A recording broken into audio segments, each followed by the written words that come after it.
اچھا، اس بات کو نا، تصوف ایک حقیقت ہے، اس کو ایک اور زاویے سے سمجھ لیجئے۔ ایک تھی تعلیمات نبوی صلی اللہ علیہ وسلم اور ایک تھی کیفیات نبوی صلی اللہ علیہ وسلم۔ تعلیمات کا جو علم ہے یہ شریعت کا علم کہلایا، اور کیفیات کا جو علم ہے یہ علم الاحسان کہلایا۔ علم الاحسان، علم الاحسان اسی کا نام تصوف ہے۔ پہلے تصوف مشہور نہیں تھا، علم الاحسان اس کا نام تھا۔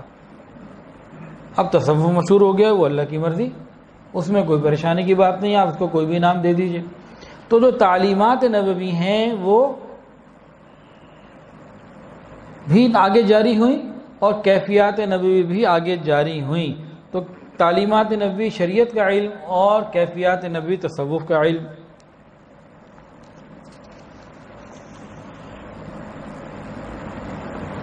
تعلیمات نبی یہ نبی کریم صلی اللہ علیہ وسلم کی مبارک زبان سے جاری ہوئیں، صحابہ نے ان کو سنا، پھر ان کو محفوظ کیا، کتابوں میں لکھا، وہ شریعت کا علم بن گیا، حدیث بن گئی۔ اور کیفیات نبوی یہ نبی علیہ السلام کی مبارک سینے سے صحابہ کرام نے آپ کی صحبت میں بیٹھ کر حاصل کی، اور یہ نعمت پھر سینہ بسینہ آگے منتقل ہوئی۔ نبی علیہ السلام کے مبارک سینے سے صحابہ کے سینوں میں آئی، اور وہاں سے پھر آگے تابعین، یہ چلتے چلتے چلتے سلسلہ انشاءاللہ قیامت تک جاری رہے گا۔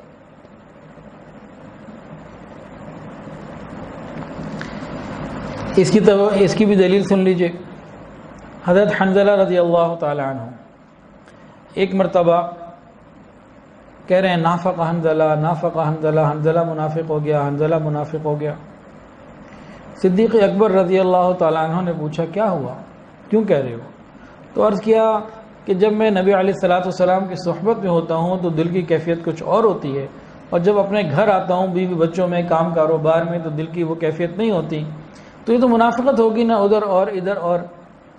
صدیق اکبر رضی اللہ عنہ نے فرمایا کہ یہ تو میرے ساتھ بھی ہوتا ہے، چلو نبی علیہ السلام سے پوچھتے ہیں۔ نبی علیہ السلام سے پوچھا گیا، نبی علیہ السلام نے فرمایا کہ حنظلہ تمہاری یہ کیفیت اگر ہر وقت رہے تو راستے میں اللہ کے فرشتے اتر کر تم سے مصافحہ کریں۔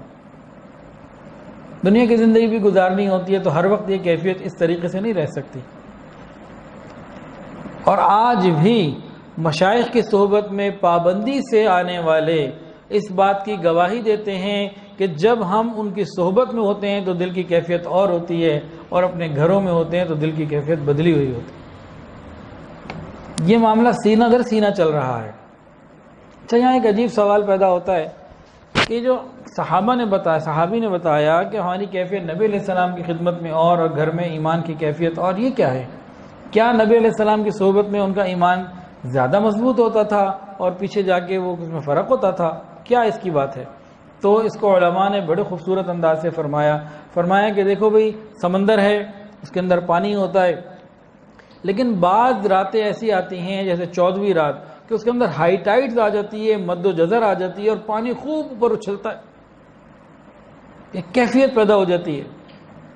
فرمایا کہ صحابہ کے اندر بھی جو ایمان کا سمندر تھا نا ان کے دلوں میں، جیسے ہی وہ مہتاب نبوت کے سامنے آتا تھا، نبی علیہ السلام کے سامنے آتا تھا، تو اس کے اندر ایک عجیب سی کیفیت پیدا ہو جایا کرتی تھی، وہ نبی علیہ السلام کی صحبت کی برکت سے ہوا کرتی تھی۔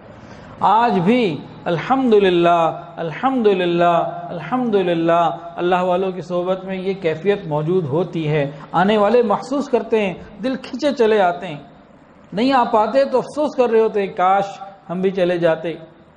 تو یہ کیفیات یہ بھی سینہ بسینہ چل رہی ہیں، علوم کتابوں میں چل رہے ہیں، کیفیات سینہ بسینہ چل رہی ہیں۔ جو علم الشرائع شریعت کا علم سکھاتے ہیں انہیں کیا کہتے ہیں؟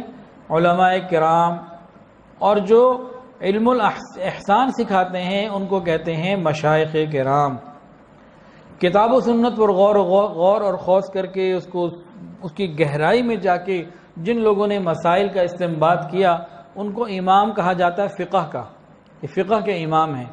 اور محدثین نے فقہ کے امام کو مانا اور ان کی بات کو، ان کے قول کو قبول کیا کہ انہوں نے اس کے اندر محنت کی اور غور کیا، فکر کی، اس کے بعد اس کے اندر سے ہیرے موتی نکال کے امت کو دی۔ بالکل اسی طرح علم الاحسان کے اندر جنہوں نے محنت کی، غور و فکر کیا، اللہ سے مانگا، انہوں نے وہاں سے جو چیزیں بتائیں ان کو پھر تصوف کا امام کہا جاتا ہے۔ اور غور کیجئے، کتاب و سنت رنگ ہے، علماء جو ہے رنگ فروش ہیں۔ کتاب و سنت ایک رنگ ہے اور علماء کرام رنگ فروش ہیں، کوئی جائے تو پورا رنگ ہی دے دیتے ہیں، پورا علم بتا دیتے ہیں، سب دے دیتے ہیں۔ لیکن یہ جو مشائخ ہیں یہ کون ہیں؟ یہ رنگ ریز ہیں، یہ رنگ چڑھا دیتے ہیں۔ ان کی صحبت میں آنے کے بعد شریعت کا رنگ انسان کے اوپر چڑھ جاتا ہے۔ تو ایک ہو گیا رنگ جہاں سے ملتا ہے، ایک ہوتا ہے جہاں چڑھایا جاتا ہے۔ تو مدارس میں یہ رنگ دستیاب ہوتا ہے اور خانقاہوں میں یہ رنگ چڑھا دیا جاتا ہے۔